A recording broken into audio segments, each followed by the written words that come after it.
Often in competitions we have data like text and images.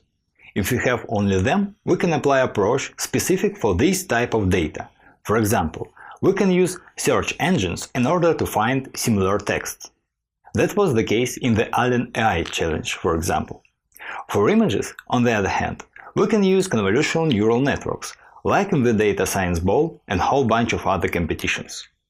But if we have text or images as additional data, we usually must craft specific features, which can be added as complementary to our main data frame of samples and features.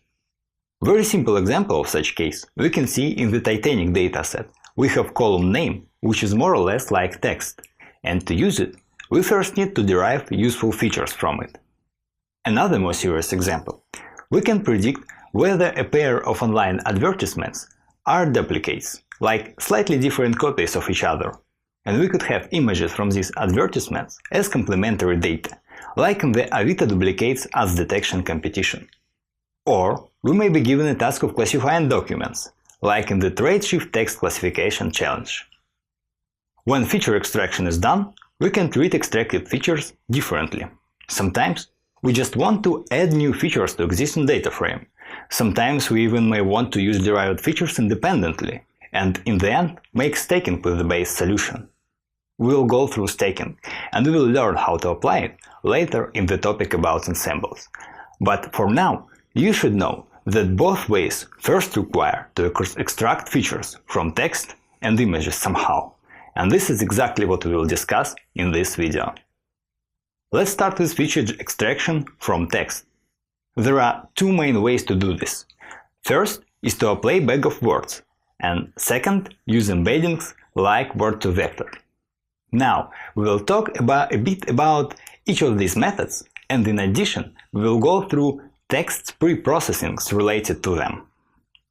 Let's start with the first approach, the simplest one, bag of words.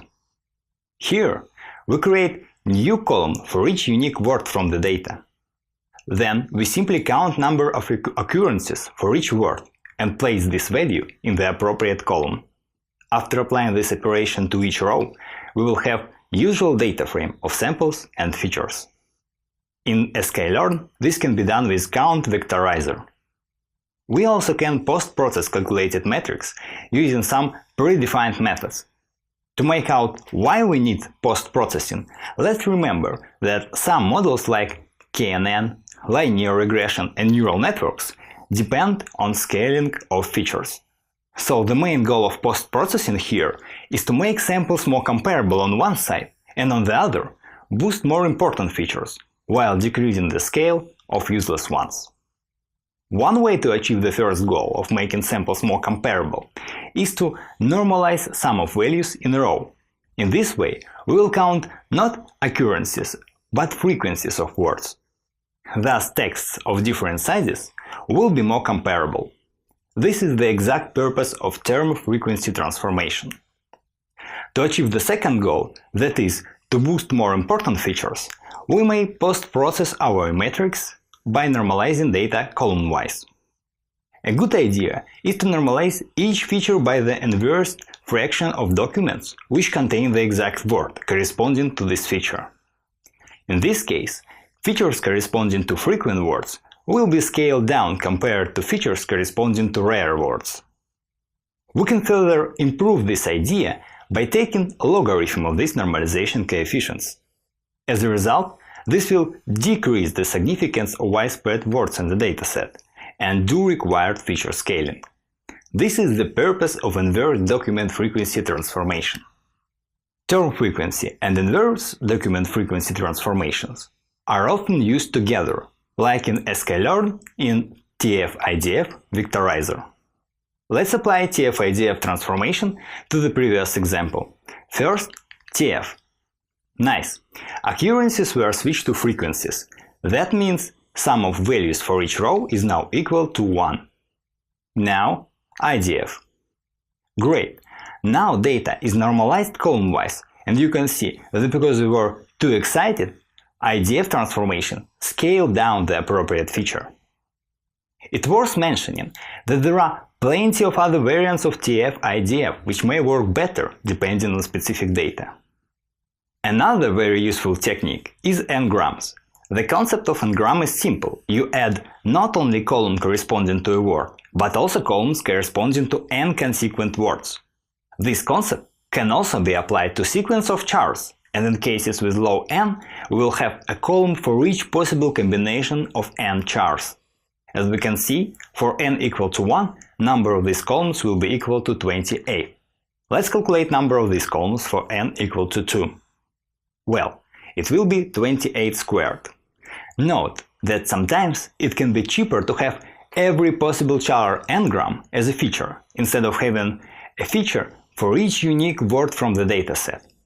Using char n-grams also helps our model to handle unseen words, for example, rare forms of already used words. In sklearn, count vectorizer has appropriate parameter for using n-grams. It is called n-gram range. To change from word n-grams to char n-grams, you may use parameter named analyzer. Usually, we may want to pre-process texts even before applying bag of words, and sometimes careful text pre-processing can help bag of words drastically. Here we will discuss such methods as converting text to lowercase, lemmatization, stemming, and usage of stop words. Let's consider a simple example which shows utility of lowercase. What if we apply bag of words to the sentence very, very sunny? We will get 3 columns for each word. So because very with capital letter is not the same string as very without it, we will get multiple columns for the same word. And again, sunny with capital letter doesn't match sunny without it. So first pre-processing we may want to do is to apply lowercase to our text. Fortunately, count vectorizer from sklearn does this by default. Now, let's move on to lemmatization and stemming. These methods refer to more advanced pre-processing. Let's look at this example. We have 2 sentences. I had a car and we have cars. We may want to unify words car and cards, which are basically the same word. The same goes for had and have and so on. Both stemming and lemmatization may be used to fulfill this purpose, but they achieve this in different ways. Stemming usually refers to a heuristic process that chops off ending of words and thus unite derivationally related words like democracy, democratic, and democratization, producing something like democr for each of these words. Lemmatization, on the other hand, usually means that we want to do this carefully, using knowledge of vocabulary and morphological analysis of words, returning democracy for each of the words below. Let's look at another example that shows the difference between stemming and lemmatization by applying them to word saw. While stemming will return only letter S, lemmatization will try to return either C or saw, depending on the word's meaning. The last technique for text pre-processing, which we will discuss here, is usage of stop words. Basically, stop words are words which do not contain important information for our model. They are either insignificant, like articles or prepositions, or so common that do not help to solve our task.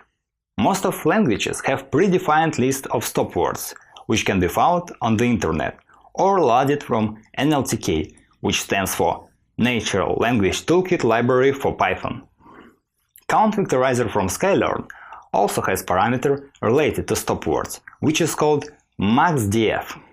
Maxdf is the threshold of word's frequency after exceeding which the word will be removed from text corpus. Good. We just have discussed classical feature extraction pipeline for text. At the beginning, we may want to pre-process our text. To do so, we can apply lowercase, stemming, lemmatization, or remove stop words. After pre-processing, we can use bag of words approach to get the matrix where each row represents a text and each column represents a unique word. Also, we can use bag of words approach for n-grams, adding new columns for groups of several consecutive words or chars. And in the end, we may post-process this matrix using TF-IDF, which often prove to be useful. Well done! Now we can add extracted features to our basic data frame, or train the dependent model on them to create some tricky features. That's all for now. In the next video, we will continue to discuss feature extraction. We'll go through two big points. First, we will talk about word-to-vec approach for texts. And second, we will discuss feature extraction for images.